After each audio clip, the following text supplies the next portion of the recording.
Hello mga palangga, good morning. And today is dalawin namin yung aking friend sa Slubusia, which is si Kata? Marjem? Isang napakagandang umaga kasama ang napaka-cute na Indayana. Si Tita Lorraine and Tito Bugdan. Daan muna kami dito sa isang store para pumili ng maiinom. Yung asawa ko na lang yung pupunta doon sa may store at kami ni Indayana is maiiwan na lang dito. Hi! Ka-beautiful naman ni Inday, diyan naman!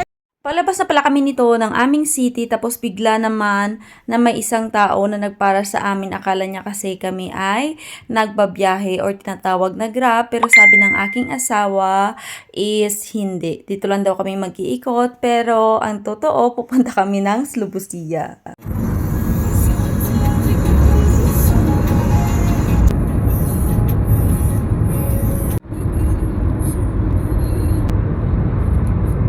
Halos sa mga nadaanan naming plantation dito sa aming lugar is nakaharvest na sila ng kanilang mga produkto. Pero meron namang mailan-ilan pa na hindi pa talaga pwedeng i-harvest yung kanilang mga produkto. Nandito na pala kami sa may city ng Slubusia at super ganda talaga ng weather. Oh.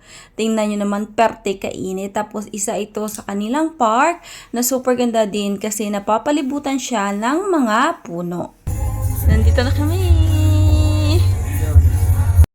Nagapatuyo na si Indayana pero at least nandito na kami sa Slubusia at kinuha ko nga siya sa kanyang upuan kasi umiiyak siya. Nandito na kami sa place ni Tita Lorraine at ni Tito Bugdan. Inaayos lang na i-park ng aking Diyosawa yung aming sasakyan kasi hindi siya nakapark ng maayos. Okay? Pero lalakarin pa namin yung kanilang entrance ng apartment kasi medyo walking distance yung aming nakitang apartment. Ang aming nakitang parking area. So ito na, naglalakad na papunta doon. Nagpalit kami ng aking Diyosawa. Siya yung nagbitbit kay Indayana. Tapos ako yung nagdala ng aming, of course, bag.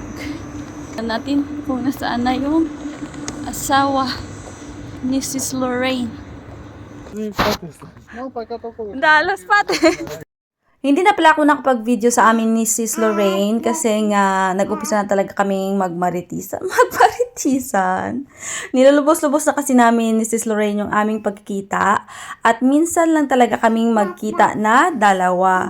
Kaya wala na talagang pa-video-video pa. At kami ay umalis na nga doon sa kanilang stay lang kami siguro doon ng mga 3 hours kung hindi ako nagkakamali. Pero, mabuti na nga lang tumawag si Sis Lorraine na meron pala kaming naiwan doon na bibiro ni Indayana, kaya bumalik kami sa kanila. Pa! Maljamim! Yung nagatid pala ng biberon sa baba sa amin is yung asawa na lang ni Sis Lorraine. Si Sis Lorraine is hindi na lang siya bumaba kasi mabilis lang naman.